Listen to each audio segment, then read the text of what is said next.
सबको जय मसीह की। मैं जसपाल एक बार से फिर आप लोगों के सामने परमेश्वर का वचन लेकर उपस्थित हूँ। आज का मेरा टॉपिक है मांगो, ढूंढो और खटखटाओ। मत्ती की किताब अध्याय 7 और 8 में परमेश्वर का वचन कहता है, मत्ती 7 और 8 में परमेश्वर का वचन कहता है, मांगो तो तुम्हें दिया जाएगा, ढूंढो तो तुम पाओगे, खटखटाओ तो तुम्हारे लिए खोला जाएगा। क्योंकि जो कोई मांगता है उसे मिलता है, जो ढूंढता है वह पाता है, और जो खटखटाता है उसके लिए खोला जाता है।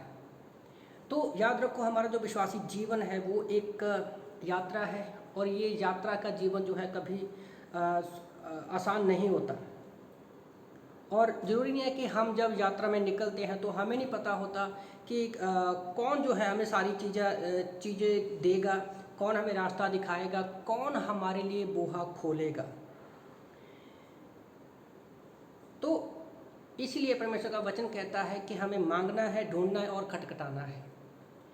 तो याद रखो, जब हम यशाया की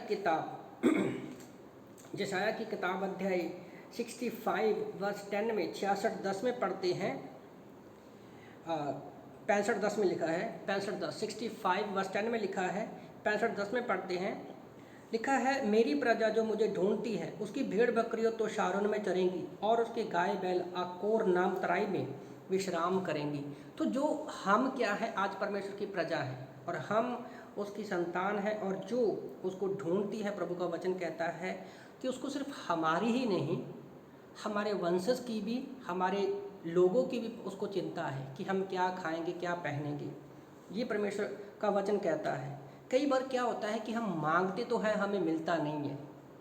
याकूब की किताब अध्याय 4 वचन 3 में जब इन वचनों को पढ़ते हैं, जब हमें नहीं मिलता तो क्या है, हम निराश हो जाते हैं और परमेश्वर के ऊपर क्या है, हम लोग गुस्सा करना जानते हैं। तो मांगना क्या है, हमें मांगना सबसे पहले ये है कि हमें मसीह के पीछे कैसे चलना है, हमें वो मांगना है।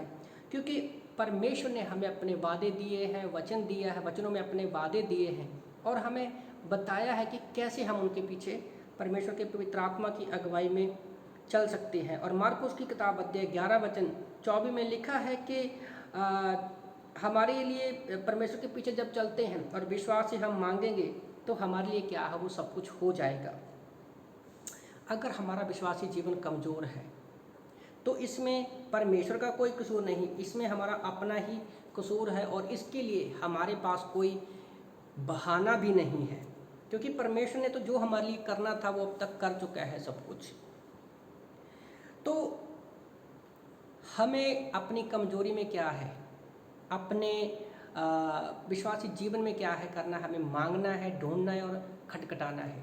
जो ओरिजिनल बाइबल में इसका मतलब ये है कि हमें लगातार मांगते रहना है जब तक हमें मिल ना जाए, हमें तब तक ढूंढते रहना जब तक वो हमें मिल ना जाए, और हमें लगातार खटखटाते रहना है जब तक खोला ना जाए। और याद रखो, जब हम मांगते हैं तो हमें ये भी इस बात का भी ध्यान रखना है कि हम किससे मांग रहे हैं। और जब हम परमेश्वर का वचन कहता है तब तक मांगो जब तक तुम्हें मिल ना जाए। लूका की किताब अध्याय 18 वचन 1 से 8 में भी हम इसके विषय में पढ़ सकते हैं। और जब हम मसीह के पीछे चलते हैं तो हमें किस चीज़ की ज़रूरत है, पवित्र आत्मा की अगवाही में। तो हम मांग सकते हैं कि परमेश्वर तू हमें क्या है, पवित्र आत्मा की अगवाही दे। और प्रभु का वचन कहता है यूहन्ना की किताब अध्याय 15 वचन 5 में कि तुम मुझसे बाहर होकर कुछ नहीं कर सकते। तो हमारा किसके पीछे चलते हैं और किससे हम मांगते हैं, हमारा चरवाहा कौन है, यीशु मसीह है।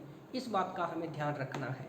और मैं हेजकेल की किताब अध्याय 34 वचन 34 को पढ़ रहा था, तो उसमें चरवाहों के बारे में लिखा हुआ है, और यहाँ पर अच्छे चरवाहों के बारे में मैं पढ़ रहा था। तो हेजकेल 34:25 में परमेश्वर का वचन कहता है, मैं उनके साथ शांति की वाचा बांधूंगा और दुष्ट जंतुओं के देश में रहने न दूंगा। अंत जंगल में निडर रहेंगे और वन में सोएंगे।